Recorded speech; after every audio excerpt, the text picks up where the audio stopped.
People always ask me how I got involved in culture and the creative industries. Well, I'd always been in culture and the creative industries. I've come from a cultural family who was always involved in the arts, and I was always in theatre. I did 2 pantomimes, I did broadcasting, I did public relations and advertising. But it was not until 2002 that 2001, 2002, that I moved to the Ministry of Tourism and Entertainment, where entertainment had been made a portfolio of government for the very first time, and I was put in charge of the coordination of the Entertainment Advisory Board.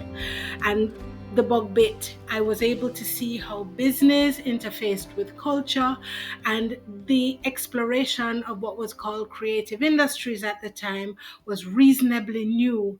And I went and I did a master's in the area using television, and as my focal point, I did an MPhil, and that was it. I knew that this was what I wanted to do for the rest of my life. The Most Honorable Portia Simpson Miller had become Prime Minister, and she asked me to join her as her special assistant. And there I was responsible for coordinating a lot of her content and certainly doing the logistics that I loved and had learned from production. And I was able to move into a brand new sphere of VIP logistics, which was a remarkable journey. It was about 2007. I created a series called A Graders, and it was an educational drama for children. And there were a number of people who had recently been displaced by liberalization of the audiovisual sector, and we were all working together. Most of us were new independent workers, creative workers, and things were a little upside down within the sector, and a lot of people were unsure of their direction. And so what we did is we created content and we worked together as small teams. It was an unusual concept because before that we had large production houses as opposed to small groups of independents or people working with the TV stations. So the sector was changing and we found that people had particular types of doubts. So people who were working independently, sometimes some of them would come to me and ask me, how should I charge for this, or advice on how they should put together their costings for that. And I had a little experience. There were kind of two things. I'd gone to business school at UTech. It was CAST at the time, and I had worked at in advertising, and I had learned how to put the business side with the creative side, and I had learned how to cost content products, and how to cost for TV, and how to cost for radio, and how to cost for print. I had learned media buying and so on. So I knew the financial side of media, and I also knew the production side of media. And so I was able to help people to do particular things as they started to professionalize themselves, and culture and creative industries started to become a professional endeavor. People had a day job and then did particular things. So now we were moving into the professional realm, and a lot of my colleagues were phenomenal creatives. They were great editors, they were great actors and actresses and so on, but not many of them had a lot of experience in business. We're talking about the early 2000s here. And so many of them would come to me and they would say to me, how do I charge my rates? What do I do about intellectual property? How do I what are the logistics? What are the issues to do with logistics for a particular activity and so on? And I'd help them because I'd had some experience in that area, and I'd been a producer before, so I had great logistics kind of a skill set. And So I would do it for them just as friends and colleagues. I would provide them with this information, and especially for some of the younger people within the sector.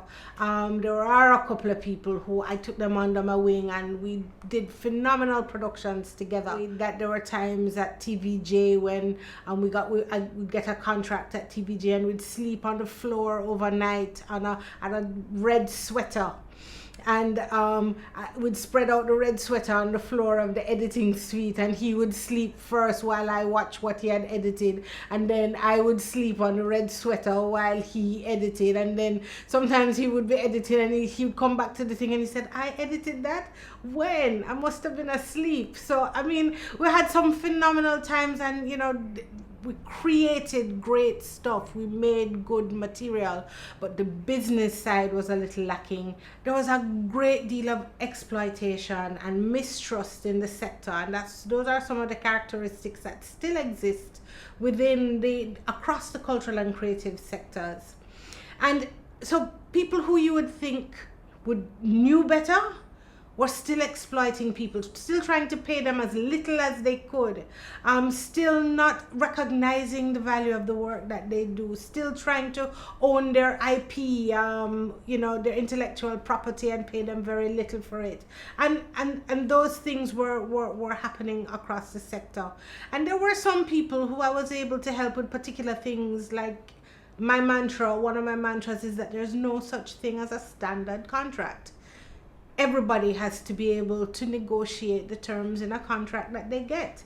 And so, it was interesting, but things were changing. And so, we're part of that change as we started to move towards a professional cultural and creative sector.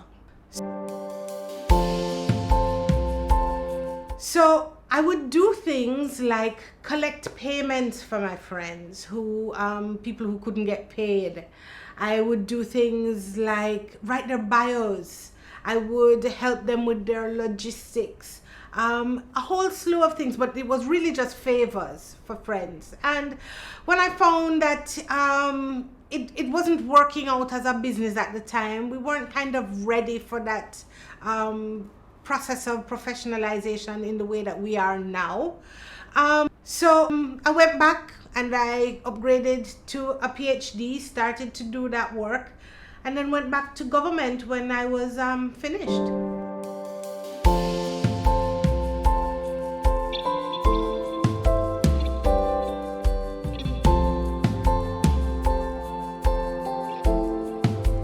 And I went to UA, and my first project there was in television. The Vice Chancellor was starting up UA TV, and this was a project headed by a gentleman called Don Rojas. And he asked me to come in to deal with issues to do with the programming and production. And I went to, so I put together a team. So we put together 40 hours of content per week.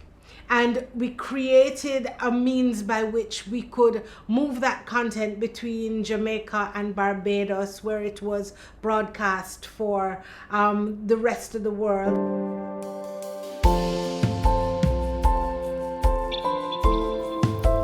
I was part of a team that created the Bachelor of Arts in Cultural and Creative Industries, and I joined the team at the Institute of Caribbean Studies, where I was asked to coordinate that program. My focus had changed. I was no longer as interested in audiovisual production. I had been introduced to this area of the cultural economy, and I had completed my PhD in that area, and I was excited about this new development sphere, and my new interest was building an army of creatives.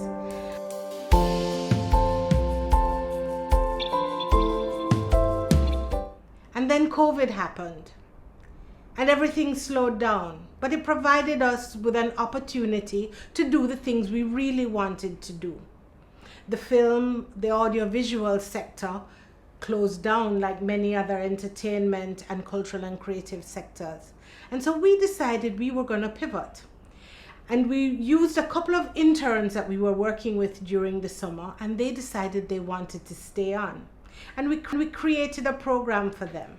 And we led them through a period of training to become coordinators in particular areas, in cultural and creative administration, in cultural and creative finance. That's when I was selected to join the UNESCO expert facility on the protection and promotion of the diversity of cultural expressions. And that opened up a whole world of international consulting where I was being asked to train people at the levels of governance to implement policy or to create policy or to monitor their policy processes, cultural policy processes across the Caribbean.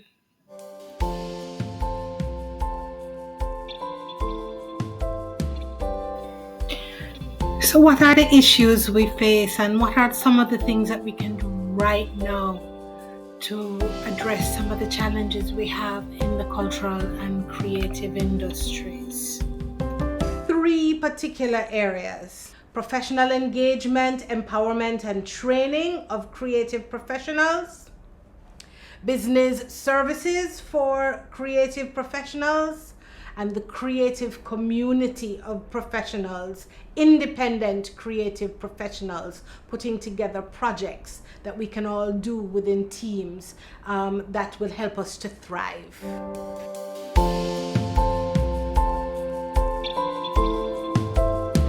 So one of the things that we find in the creative economy, in the cultural and creative industries, is that there's this notion that because creatives do not have a ready interest in accounting or business or particular areas like that, that the work that they do is less than that type of work. And I always say, if you are given 2 technical documents, a music manuscript and a balance sheet, both of them are technical documents. Both of them are difficult to read if you've never been trained to read them, but it doesn't make one more important than the other. Both are difficult to master. So what we want to do is bring the 2 pieces together. The people who have mastered the balance sheet and the people who have mastered the manuscript, and let them come together and create a circumstance where we can create an economy where both can thrive.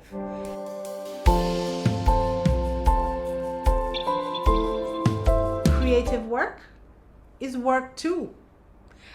And we find that there's all of this investment in things like infrastructure and building blocks and block and steel. And we really need the kind of investment in cultural and creative work in order for it to move forward and for us to value it. And when we talk about value, we're not only talking about economic value, but we're talking about valuing ourselves. And that's why creative work is important in addition to the economic imperatives. Another question I get asked is, why do I bother? Why do I place so much emphasis on this sector when so few people are really interested in advancing it, other than those people who are within it? And my answer is to make it easier and better for the next set of cultural and creative practitioners who come along. We don't want them to have to go through the challenges that we have, and we can do it. We can all do it together, and we shall see that this is a sector that is going to make all the difference in our Caribbean nations if we work together and work it through